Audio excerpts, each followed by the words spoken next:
жалпы халықаралық аккредитация деген не? Біріншіден ол балалардың өзінің болашағына. Сертификаттың бағдарламасы бойынша оқып жатқан баламыз KPMG-ға, Ernst & Young-ға ешқандай мәселесіз, проблемасыз практикадан өте алады. Студенттер негізі оқуға түсетін кезде сұрай ма? Халықаралық стандарт не екенін түсіне ме? Балалар мүмкіндікті сұрайды колледжге барғанда.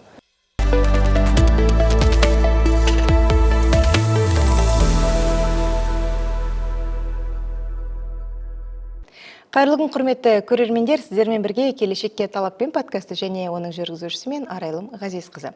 Студиямыздың қонақтары талап ұйымының президенті Санжар Мейірханұлы және Халел Өзбекқалиев атындағы Маңғыстау жоғары политехникалық колледжінің директоры Зарипа Есенбайқызы. Қош келдіңіздер. Биыл енді білеміз, бәрімізге мәлім, жұмысшылар жылы. Соған орай президентіміз кәсіптік және техникалық білім беру жүйесін жаңғырту керек деп айтты.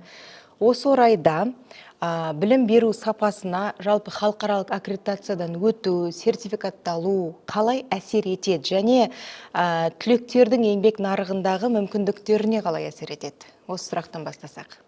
Жалпы биыл 2025 жылды жұмысшы мамандықтар жылы деп жариялау, сонымен қатар осы жұмысшы мамандықтар жылы аясында кәсіп техникалық білім беру жүйесін трансформациялау керек қажеттілігі айтылды.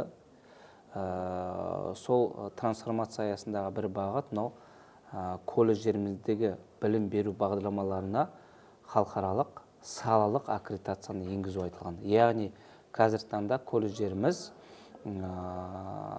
бағалау, яғни халықаралық стандарттарға, салалық стандарттарға сәйкестігі бойынша білім беру бағдарламаларына бағалау өткізу керек. Бұл өз кезегінде не береді деген көп сұрақ туындайды әрине. Бұл сұрақты сіз ғана қойып жатқан жоқсыз, басқа да әріптестеріміз, сала қызметкерлері де бұл сұрақты өзекті деп санайды. Біз айтамыз, кәсіп техникалық білім беру жүйесінің белгілі бір міндеттері бар, мақсаттары бар. Әрине, біздің мақсатымыз жалпы айтқанда біріншіден түлек үшін, қоғам үшін, кәсіпорын үшін бұл бірінші не? Біріншіден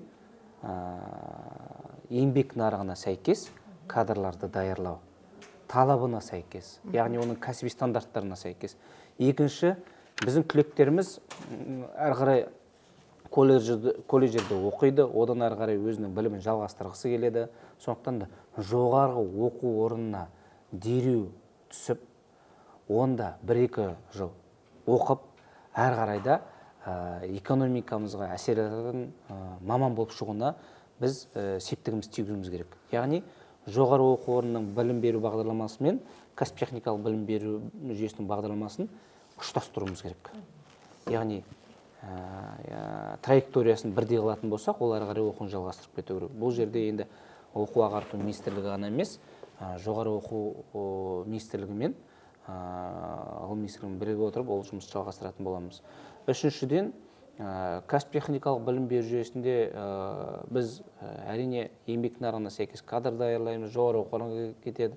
Бірақ дегенмен де біз нарықтық экономика заманында біздің түлектеріміздің арасынан бизнесмен болғысы келетін адамдар да бар болуы мүмкін. Сондықтан да енді бизнеске баулу үшін өзіміздің септігімізді тигізуіміз керек. Бұл дегеніміз қалай? Колледждерімізде бизнес стартаптар арқылы, яғни білім беру бағдарламаларына бизнес идеяларды алатындай, одан білім алатындай біз бір бағыт бастауымыз керек. Бұл ретте, яғни бізде колледжімізде 25 бала оқи ма, 20 бала оқи ма, соның 1-2-3 бизнеспен болғысы мүмкін. Сондықтан да бизнес негіздеріне үйретуіміз керек, яғни бизнес стартаптар арқылы, яғни келешекте бизнеспен шұғылданатын адамдарды даярлауымыз керек. Бұл үшінші бағытымыз. Төртінші бағытымыз сіздің айтып отқан тақырыбыңызға сәйкес халықаралық сертификаттанды иемдене отырып, ол қазақстандық компаниялар ғана емес, халықаралық ұйымдарға да жұмыс жасалатын, әлемдік ұйымдарда жұмыс жасалатын кадрлар даярлауымыз керек. Бұл жұмыс бізде жалпы басталып кетті деуге де болады. Мысалға біздің АПЕК Петротехникіміз, өзіміздің колледжіміз, яғни SCCR-ды құрылыс бағыты бойынша бірге жұмыс жасап, ТШО-ға дереу жұмысқа орналастырылады. Өйткені ол сертификат керек. Ол сертификат жай ғана сертификат түрінде емес, ол білім беру бағдарламасында білім беру мазмұнын өзгерттік. Сонымен қатар ол Талдықорған колледжінде, жуырда біздің президентіміз Қасым-Жомарт Кемелевич Тоқаев Хромтау колледжінде де болды, Тау-Кен колледжінде. Ол колледжде де мысалға энергетика бойынша халықаралық стандарттар енгізілген.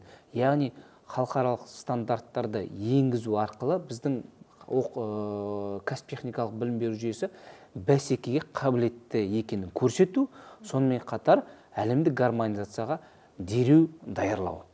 Иә, біз көрдік, Зарипа ханым енді өзі айтып өтті, сіздің де колледж NCCR стандарты бойынша Маңғыстау облысындағы халықаралық салалық аккредитациядан өткен алғашқы оқу орны екен. Жалпы неге NCCR стандартты бойынша таңдап отырсыз? Рахмет. Санжар Мейірханұлы барлық ақпараттарды нақты айтып өтті. Дегенмен мен сіздің сұрағыңыз бойынша біз шынымен де NCCR стандарты бойынша халықаралық салалық аккредитациядан дәнекерлеу мамандығы бойынша өтуді біз таңдадық. Біз бұл жолға бірден келген жоқпыз. 2019 жылдардан бастап бірінші іздедік. Қайсысы біздің негізгі техникалық және кәсіптік білім беру оқу орындарының негізгі өніміміз біздің нарыққа сапалы өнім дайындап беру. Біздің өніміміз енді білім алушыларымыз ғой. Сол қай мамандықтан көбірек сұраныс болды, біз сол мамандыққа тоқталдық та, осы дәнекерлеу мамандығына жергілікті өндірістік мекемелерден көп сұраныстар болу негізінде осыны біз неге басқаша форматта біз өнім дайындамаймыз, бірыңғайлана бермей деп іздедік. NCCR оқу орталығы әлем мойындаған үлкен орталық. Бұл Қазақстандағы жалғыз сол орталықты жаңағы дайындайтын бізде АПЕК орталығы, оқу орталығы. Сол арқылы біз 2019-дан бастап дайындалып, былтыр 2024 жылы жоспарға енгізіп процесстерді бастадық. Қазіргі таңда біз аяқталу аясында тұрмыз.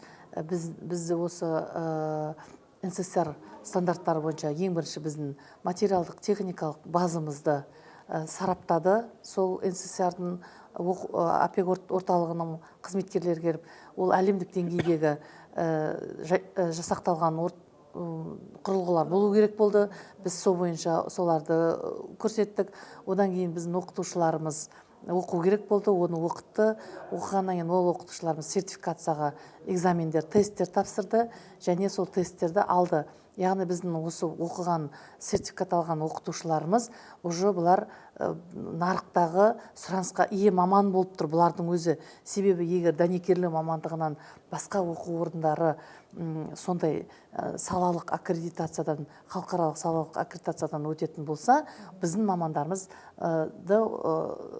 сол құрамға енгізе алады. Бұның өзі бізге үлкен қуанышты жағдайлар. Одан ары қарай қазіргі таңда біздің осы дәнекерлеу мамандығы бойынша 15 білім алушымыз осы стандарт бойынша оқып жатыр қазір. Маусым айында олар аяқтайды.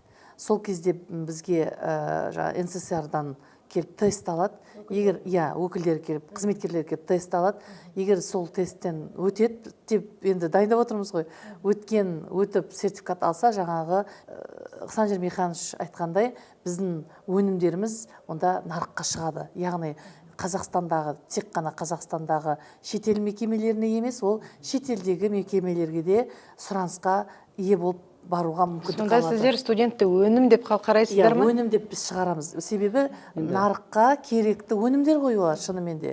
Сондықтан біз бұл салалық аккредитациядан өтуді дұрыс таңдадық деп өзіміз қойып отырмыз. Кез келген колледж өте алады ма сонда? Бұл жерде әрине әрбір колледж өтуге ниетті колледж оны өте алады. Бірақ мен енді көрермендерге де бәріне оны түсіндіріп келе жатырмын. Жалпы халықаралық аккредитация деген не? Оның академиялық аккредитациядан айырмашылығы не? Біріншіден, ол колледжіміз кейбірде бізден сұрап жатады. Мен осындай бір ұйымнан өтейін деп тұрмын. Ол дұрыс па, бұрыс па, қалай, бағыты не деп. Әрине, біздікі ұсыныс беру. Ұсыныс беретін болсақ, айтарым былай. егер де колледж халықаралық аккредитациядан өтем десе, ол оны бірінші зерделеу керек, қарау керек не екені. Бастысы бұл халықаралық салалық аккредитация бұл бір сұраққа жауап беру керек. Ол салалық аккредитацияны әлемдік халықаралық салалық қауымдастық мойындап отыр ма, мойындап жатқан жоқ па? Мысалға, жаңағы айтқан NCCR-ды құрылыс саласындағы халықаралық үлкен кәсіпорындар мойындайды. Яғни оның контентін, оның мазмұнын, оның жұмыс барысын, оның стандарттарын мойындайды. Яғни бұл дұрыс бағыт. Енді NCCR ғана емес, тағы да басқа стандарттарымыз бар. IIW дейміз. Бұл Международный институт сварки дейміз, халықаралық дәнекерлеу институты, Франция елінде орналасқан.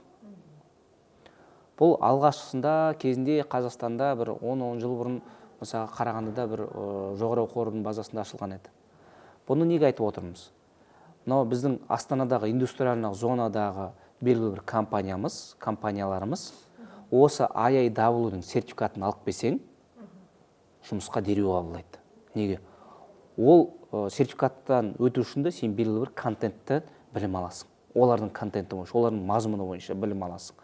Ол да біздің колледждеріміздің кейбірлерінде. Сіз бағана айтып қалдыңыз, ағылшынша оқытады деп студенттер. Ол енді ол IIW, бұл мысалға Франция елінің стандарты, бірақ колледждеріміз енгенде оны орыс тіліндегі баламасы бар, қазақ тіліндегі баламаларын шығарып жатыр, жалпы айтқанда оны аударып. Бірақ әрі қарай ол тест тапсырады, диагностикадан өтеді.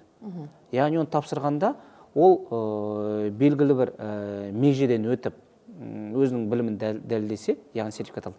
Яғни бастысы академиялық, енді IIW дейміз, NCCR дейміз, APITO дейміз, мұнай газ өндірісі бойынша.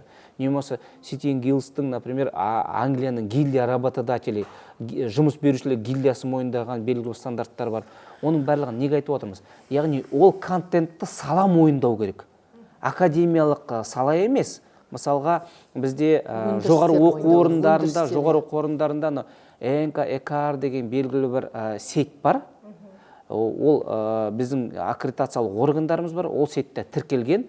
Олар да біздің өздерінің стандарттары бойынша біздің колледждеріміз, жоғары оқу орындарымызда аккредитациялар жасайды.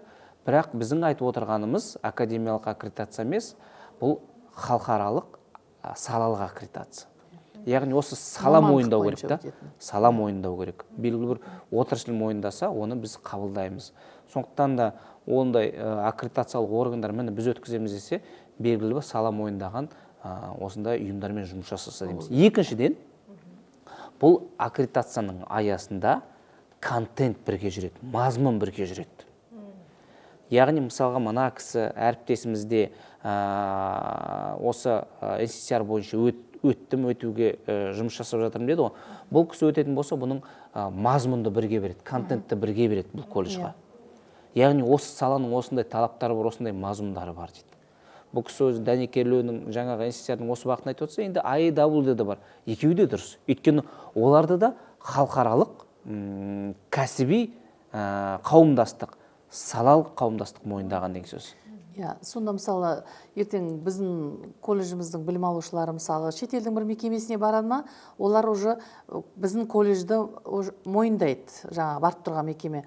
Қазақстанда мынандай оқу орнын бітіріп келіп тұр деп, яғни біздің Қазақстанның да соның ішінде колледждің де аты сол жаңағы барып тұрған жұмыс берушілерге белгілі болып тұрады. Олар да интернет арқылы сайттарды қарап отырады.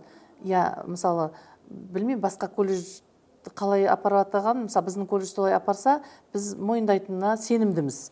Себебі ол білім алушы барып тұр сол жерге. Сонда біз осы салалық деп айтып атқанда екі үлкен мықты бағыты бар. Ең біріншісі жаңағы әлем мойындайтын сертификатты алады біздің білім алушыларымыз. Екінші, әлем білетін болады, Қазақстанда осындай оқу орны бар. Осы оқу орнынан келіп тұр деген. Сонда бұның екі мықты жағы бар. Осы салалық. Ал енді салалық деп отырмыз ғой. Салалықта бізде тек осы дәнекерлеуші ғана ма, елімізде әлде өзге де қандай салалар бойынша біз қазір сертификат алып жатырмыз? Ол сала емес дәнекерлеу, ол кәсіби бағыт. Дәнекерлеуші, сварочное дело деген. Өйткені неге кәсіби бағыт деп тұрмыз? Дәнекерлеу ол құрылыс саласында да бар, ол энергетика саласында да бар, ол тау-кен өндірісінде де бар. Яғни бұл кісі құрылыстағы дәнекерлеуді алып отыр, жалпы айтқанда. Ол да басқа салалар мойындайды, өйткені ол NCCR-ды мойындап тұр, құрылыс саласы. Енді сіз айтқандай, Қазақстанда айтып отырғанымыз, біздің АПЭК петротехникумыз АПИТО бойынша өтіп жатыр. АПИТО дегеніміз әлемдік мұнай газ саласы мойындайтын бір үлкен стандарт. Яғни осы бағытта жұмыс жасап жатыр. Бізге енді бұл Қазақстанның жұмыс берушілері жалпы айтқанда осы бағытта кооперация құруымыз керек, жұмыс жасауымыз керек. Өйткені Қазақстанның енді жұмыс берушілері әрине олар білет, осындай стандарттар барын. Осы стандарттар бойынша даярлаған кадрларды алуға септігін тигізуіміз керек біздің тарапымыздан. Бізде жаңағы айтқанда энергетика саласында да көп, жаңа сіздің сұрағыңыз айтатын, ол құрылыс саласы, ол ауыл шаруашылығында да бар, ол жалпы білім саласында да, мысалы АИВЕТА, профессиональное сообщество для педагогов, педагогтар үшін де бар. Кез келген мамандық үшін осында. Оның әрине белгілі бір сеті жоқ, өйткені әр саланың, халықаралық саланың өзінің талаптары бар.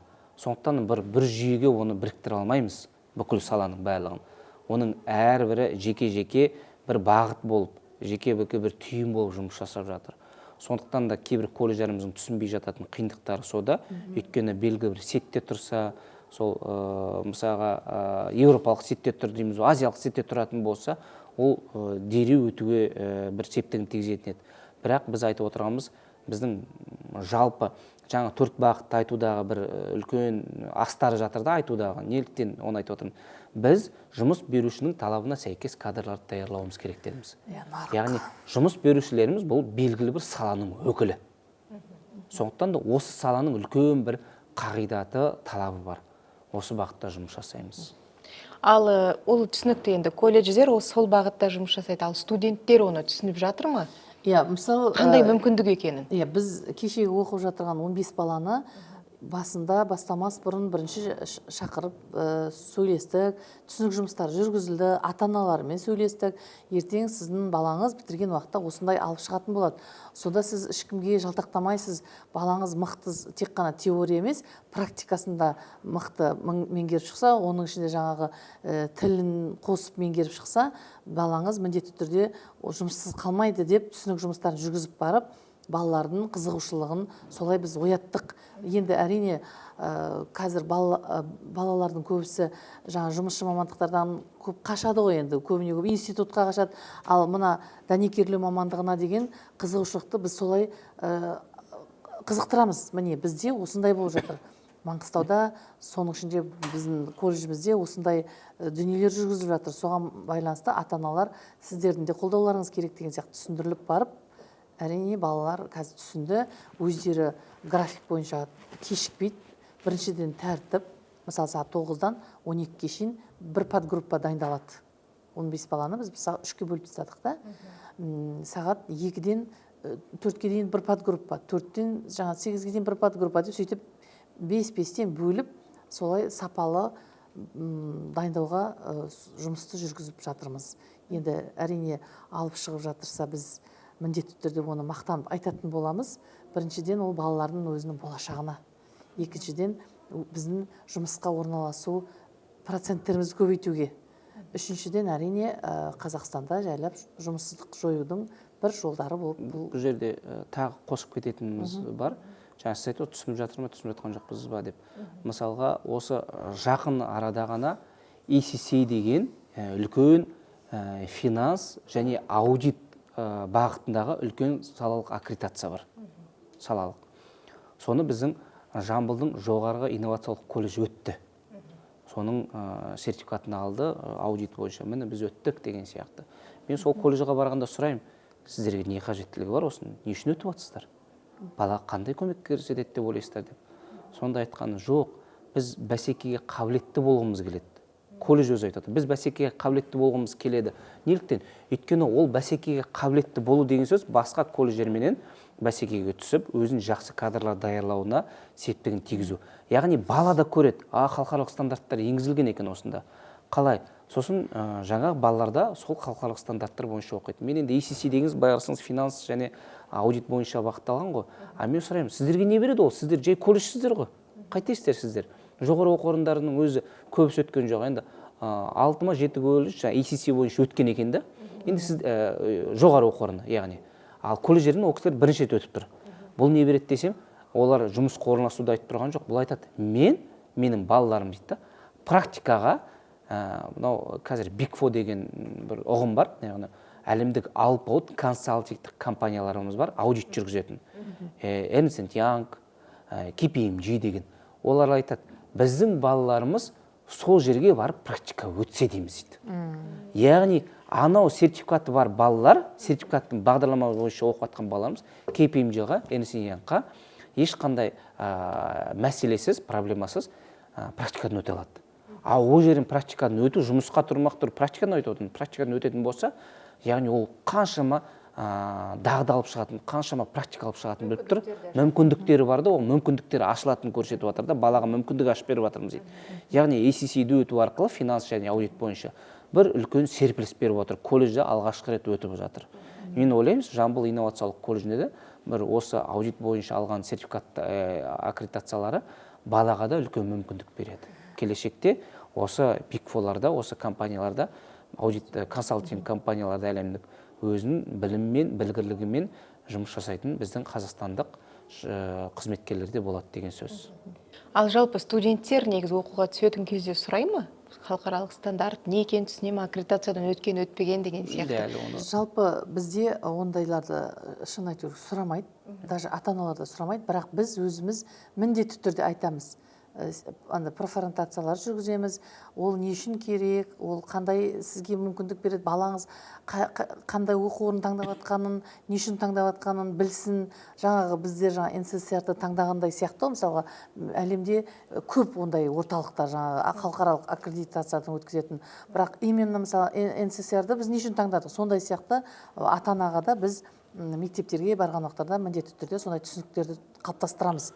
Осындайы бар. Сол себепті ертең сізге болашақта да жұмысқа орналасуға, әрі өзіңіздің сапалы білім алуыңызға да үлкен мүмкіндігіңіз болады деген сондай сенімдерді білдіреміз. Балалар қазір ол сертификат стандарттар сұрайды деп айта алмаймын, бірақ балалар мүмкіндікті сұрайды колледжге барғанда. Мен осы мамандық бойынша қандай мүмкіндіктер бересіз? Әр қарайға мүмкіндігім қандай деп. Сол кезде колледждің педагогтері, басшылығы өздері сол кезде айтады. Сіздердің мүмкіндіктеріңіз былай, өйткені сіздердің мынандай стандарт енгізеді, сіздер бизнесте тап болады, сіздерде жұмыс берушіміз мынандай деп көрсетеді, баланы қызықтырады. Яғни осы қызықтыру арқылы сол бала келетін болса, ол осы колледжді дұрыс таңдағанын осы 4 жылдан кейін, 3 жылдан кейін сезіну керек. Оған колледж жағдай жасау керек. Яғни колледж осындай жұмыстар жасау арқылы оған жағдай туғызып жатыр деген сөз. Жаңа Санжар Мирханұлы бас жағында айтып кетті ғой, бізде сол балаларға мүмкіндік қой, енді балалардың мүмкіндігі үшін жасап жатырмыз ғой. Соған байланысты біз осы 2 жылдан бері қарай Қазақстандағы ірі оқу орындарымен, жоғары оқу орындарменен біз оқу бағдарламаларын жасадық. Соның ішінде қазіргі таңда бізде Алматыдағы энергетикалық университеті бар, Евразия университеті IT бағыттары бойынша біздің білім алушыларымыз сол жерге барып, қазір мысалы 3 жыл оқитын болса, біздердікі 2 жыл оқиды.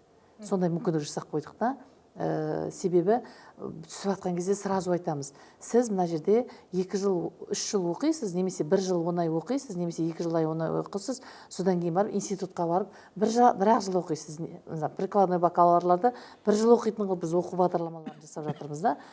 Былай 9-шы сыныптан түскендерге ары қарай 2 жыл оқитын уже біздің балаларымыз түсіп оқып жатыр. Себебі оларға керек сол 3 жыл, 4 жыл жүргісі келмейді. Сол себепті барлық мүмкіндікті қарастыру үшін соны жасадық. Және де сол мүмкіндікті біз профориентация кездерінде міндетті түрде айтамыз. Соған байланысты қызығушылықтар артып, сол техникалық білімге деген қызығушылық артып келе жатыр енді қазіргі таңда. Енді ол түсінікті жарайды. Колледжде айттық. Енді педагогтердің біліктілігін арттыру үшін халықаралық олар қандай да бір оқудан өте ме? Жалпы бізде техникалық оқу орны болғаннан кейін техникалық мамандарды дайындап жатқаннан кейін міндетті түрде академический мобильность деген бар қазір бізде. Соған байланысты біз шетелдегі және де биыл бізде жұмысшы мамандар жылының ішіндегі қаулыда да көрсетілген шетелден тағылымдамадан өтіп шетелдегі оқу орындарыменен интеграция жасалыну керек деген бағыттардың бәрі қазір қадамдар жасалынды. Соған байланысты біз міндетті түрде мен басшы ретінде өзімнің қызметкерлеріміздің шетелдерден өтіп барып оқу орындарыменен шарттарға отырып тағылымдамадан өтуін мен қолдаймын және соны жүзеге асырып жатырмыз. Себебі сапалы білімге қол жеткізу үшін біздің педагогтарымыз дайын болу керек. Бізде енді мынау халықаралық стандарттардан осы белгілі бір бағалауды өту арқылы бұл жерде педагогтерде аудит аясында педагогтерде белгілі бір біліктілігін машықталады. Яғни бұлар да сертификат алады. Яғни бағалай алатын осындай неге жету керек. Педагогтеріміз осы бағытта жұмыс жасайды. Әрине педагогтерімізге жаңағы айтып жатырмыз ғой, методика преподавания дейміз, осы оқытудың методикасы бойынша да белгілі бір стандарттарымыз бар. Осы бағытта да жұмыстар атқаратын боламыз. Неліктен? Өйткені бұл бізде АПЕК Петротехникта Канаданың программалары енгенде сондай осы стандарттар арқылы біз 2-3 педагогтарымыз оқытқанбыз. Яғни ол по методике преподавания оқыту бойынша. Ол сертификатымен де ол басқа шетелдің басқа да мекемелеріне барып сабақ бере алады. Яғни ол сабақты жақсы бір бере алатын педагог ретінде көрсеткен. Бұл енді жұмысты жалғастырып алатын боламыз, бірақ халықаралық салалық аккредитация аясында да педагогтеріміз белгілі бір бағалау жүйесінен өтіп, өзін-өзі дәлелдеп, әрі қарай оценщик болады. Иә, мен Санжар Михайлович, сіз айтып өткендей, біздің 5 педагогымыз өтті сондайға. Жаңа айттым ғой басында да. 5 педагогымыз өтті. Олар жаңа өзіне тиісті сертификаттарын алды. Ол оқытушыларды қазір басқа бір жақ алып кетем десе, мен жібермей қала алмаймын. Бірақ мені жібермеуге соған ол оқытушыға жағдай жасап жатыр, кетіп қалмасын. Себебі ол оқытушы маған өзімізге керек. Осы дәнекерлеу мамандығы бойынша олар уже нелерін алды. Оларды қазір мекемелерге алып кетіп, маман қылып алам десе де, олар жоғары деңгейдегі маман болып есептеледі сол жаққа барып. Себебі қолында үлкен сертификаттар тұр халықаралық деңгейдегі. Ол оқытушыларға да үлкен мүмкіндік. Мысалы, бізде қазіргі таңда мекемеге кеткісі келіп жүрген өндірістік оқытушы шеберлеріміз бар. Соның екеуін біздер осы неден өткізіп отырмыз, осы сертификациядан. Мен оны қазір былай деп айтып отырмын. Сен қазір кішкене 2 жыл бізден әлі де болса жүре тұр. Сосын кейін мекемеге барғың келсе, әрине бара аласың ғой деп жайлап жағдайын жасап ұстап отырмыз. Ол қызметкерді қазір сол сварка мамандығы бойынша үлкен бір мекеме алып кетсе, кете алады ол. Жаңағы айтқан үлкен айлықтарға бара алады, үлкен маман бола алады. Бұл да біздің оқытушыларға жасалған үлкен мүмкіндік. Осыған байланысты біз барлық мүмкіндіктерін қарап, жасап жатырмыз енді.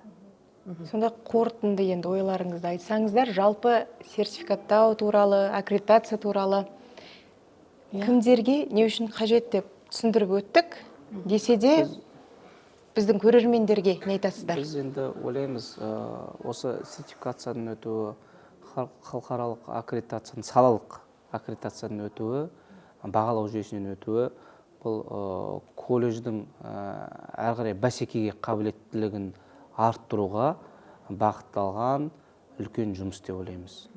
Бұл жерде аккредитация, сертификация бір жай қағаз жүзінде қалып қоятын дүние болмау керек. Колледждер осыдан әрі қарай жанданып, өңірдің экономикасын дамытуға, немесе республикамыздың, еліміздің экономикасын дамытуға үлес қосатын мамандарды даярлауымыз керек. Ол өз ретінде тек қана Қазақстанның ішінде ғана жүзеге асырылатын дүние емес, бұл халықаралық гармонизацияға мен бірге халықаралық гармонизациямен жүзеге асырылатын бір үлкен жұмыс.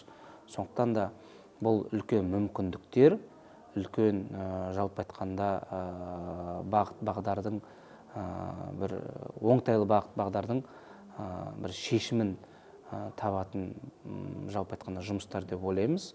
Сондықтан да колледждеріміз бұл жерде енді жаңа айтып отырмыз ғой, бұл жерде бұл саяси тұрғыда сендер өтіңдер деген процесс жоқ, бұл ұсыныс. Яғни ұсыныс аясында колледждер бәсекеге қабілеттілігін арттыру керек. Иә, НССР енді жаңағы халықаралық салалық аккредитацияны өткізіп тұрған оқу орталығы жыл сайын жаңа НССР-дың қадағалауымен міндетті түрде сол өзінің өткізген оқу орталықтарын қадағалап отырады екен. Мысалы, біз биыл қандай баланы шығардық, ол қанша жұмысқа орналасты, қаншасы, және олар қандай деңгейде жүр. Биыл келесі жылы біз мысалы 26-да қалай істейік деп жатырмыз. Мысалы 25-те біз 15-ін шығарайық деп тұрмыз осы да. 26-да нешеуін шығардыңыздар? Қаншасы сізге жұмысқа орналасты деген сияқты көп уақыттар қадағалайтын орталық бұл. Сондықтан жаңа Санжар Мирханович айтып отыр ғой, бұл деген тоқтап қалмау керек. Біз тоқтай алмаймыз. Себебі бізді тоқтатпайды. Қадағалау өте мықты.